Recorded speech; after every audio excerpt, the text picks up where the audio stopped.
अस्सलाम वालेकुम everyone, welcome back to my channel. I hope आप सब ठीक होंगे।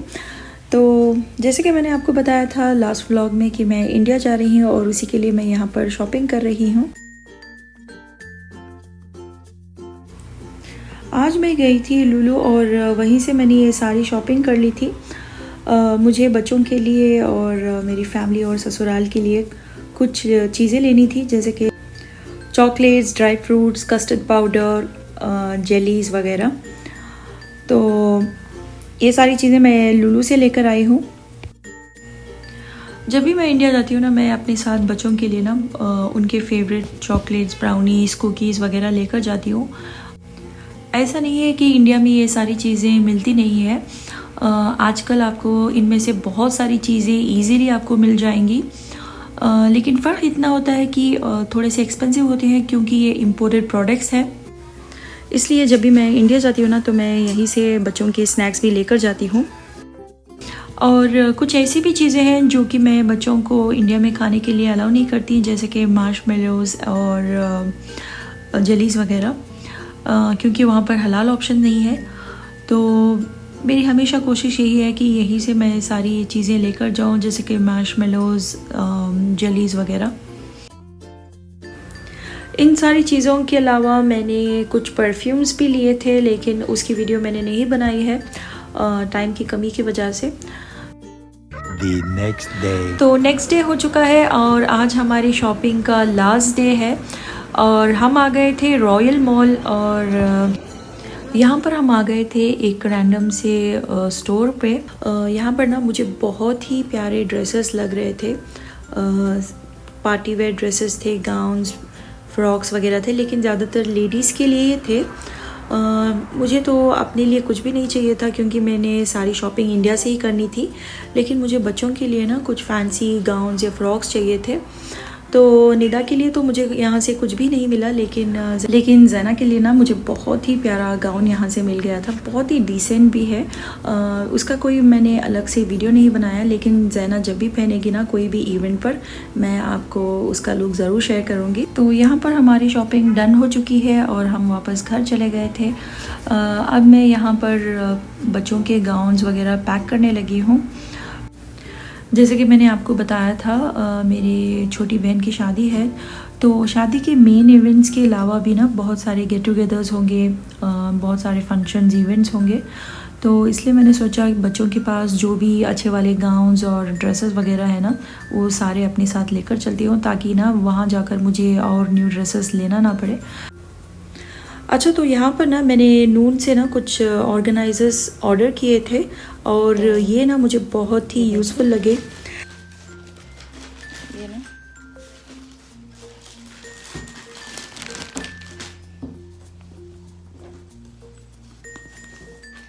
ये जो गाउन्स है ना, इनका वॉल्यूम बहुत ज़्यादा होता है और इन्हें ना बहुत केयरफुली हैंडल करना होता है, क्योंकि इसका जो मटेरियल है बहुत इजीली डैमेज हो सकता है। तो इसलिए ना मैंने ये ऑर्गेनाइजर्स मंगवाए थे नून से और ये मेरे लिए बहुत यूज़फुल रहे। यहाँ आप देख सकते हैं मैंने एक ही ऑर्गेनाइज़र में ना 4 से 5 गाउन्स रख दिए हैं और ये बहुत ही इजी टू हैंडल भी है। इन ऑर्गेनाइजर्स की वजह से ना मुझे सूटकेस में अच्छी खासी स्पेस भी मिल गई और मैंने ये बच्चों के कपड़े और उनके मैचिंग एक्सेसरीज़ वगैरह ना, जो हेडबैंड्स, नेकलेस, ईयररिंग्स वगैरह, मैंने इवेंट्स के हिसाब से इन ऑर्गेनाइजर्स में अरेंज कर लिया था। तो ये ऑर्गेनाइजर्स ना मेरे लिए बहुत ही यूज़फुल रहे। तो यहाँ पर हमारी पैकिंग सब कुछ डन हो चुकी थी और अब है हमारी बारी इंडिया जाने की।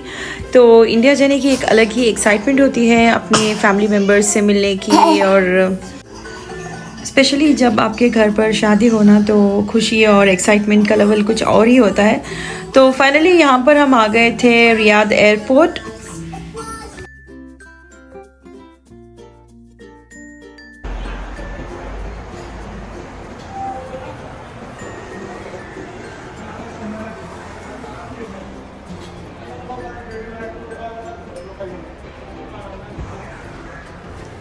जैसे कि आप यहाँ पर देख सकते हैं, ज़्यादा भीड़ नहीं है और हम लोग टाइम से पहले ही आ गए थे। तो यहाँ से हमारी फ़्लाइट थी दुबई के लिए और दुबई में हमारा 6 आवर्स का ले ओवर है और फिर वहाँ से हम लेंगे नेक्स्ट फ़्लाइट बेंगलोर के लिए।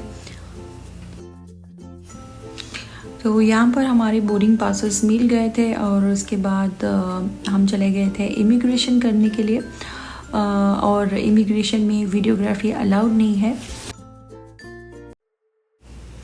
तो यहाँ पर हमारा इमिग्रेशन सब कुछ डन हो चुका है और मैं यहाँ आ गई हूँ ड्यूटी फ्री शॉप्स पर। अब मैं थोड़ा सा रिलैक्स कर सकती हूँ क्योंकि जैसे हम लोग घर से निकले थे ना, मुझे इतनी ज़्यादा टेंशन हो रही थी लगेज की, लेकिन अल्हम्दुलिल्लाह सब कुछ अच्छे से हो गया। और हमारी फ़्लाइट के लिए ना अभी बहुत टाइम बाकी है, तो मैंने सोचा कि आप सबको ना यहाँ का एयरपोर्ट दिखाते चलूँ, स्पेशली यहाँ के ड्यूटी फ्री शॉप्स।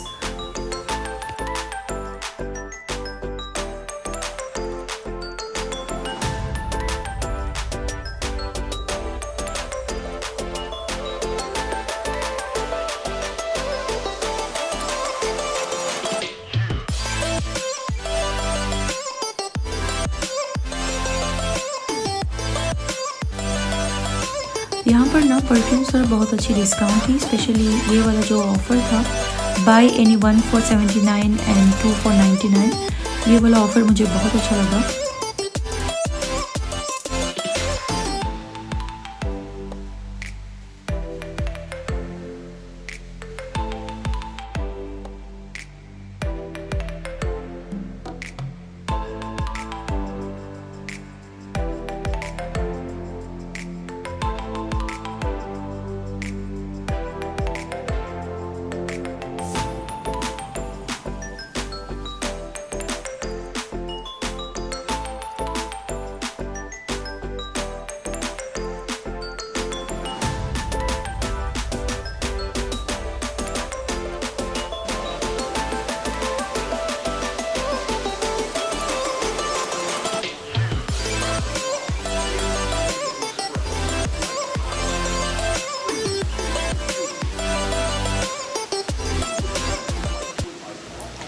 सारा एयरपोर्ट घूमने के बाद ना बच्चों को और हमें बहुत ज़्यादा भूख लगने लगी थी। हमारे गेट के पास में ही ना डंकिन डोनट्स हमें नज़र आ गया था, तो वहीं से हमने डोनट्स और कॉफ़ी ले लिया था। इस बार पता नहीं क्यों एयरपोर्ट में टाइम पास ही नहीं हो रहा था और करने के लिए कुछ भी नहीं था। अर्ली मॉर्निंग की हमारी फ़्लाइट थी और सारी रात बच्चे भी हमारे साथ जगते रहे। मुझे तो बस यही था कि जल्दी से हम लोग फ़्लाइट में जाएं और थोड़ा सा रेस्ट कर लें। ज़याना बहुत ज़्यादा स्लीपी हो गया था और उसकी आंखें बहुत लाल भी हो गई थी, लेकिन अनाउंसमेंट की वजह से ना वो बिल्कुल सो नहीं पा रहा था। कोई बात नहीं, जैसे हम लोग फ़्लाइट में जाएंगे ना ज़यान अपनी नींद पूरी कर लेगा। तो फाइनली हमारा वेट ख़त्म हो चुका है और हमारी बोर्डिंग हो गई थी और हम लोग फ़्लाइट में आ गए हैं।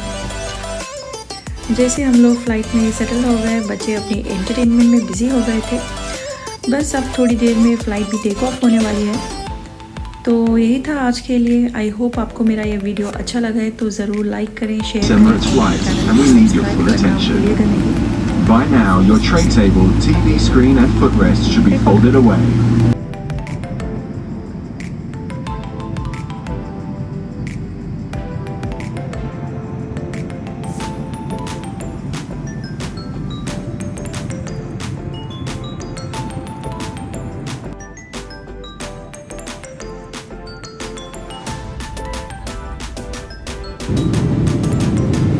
तो यहाँ आप देख सकते हैं हल्की सी सुबह होने लगी है और यहाँ पर हमारा ब्रेकफास्ट भी आ गया था। ब्रेकफास्ट में था चिकन सलामी, सैलड, बन, ब्रेड जैम और फ्लेवर्ड योगर्ट था विथ नट्स। मेरा तो दिल कुछ भी खाने का नहीं कर रहा था, तो मैंने सिर्फ योगर्ट ही लिया था बस।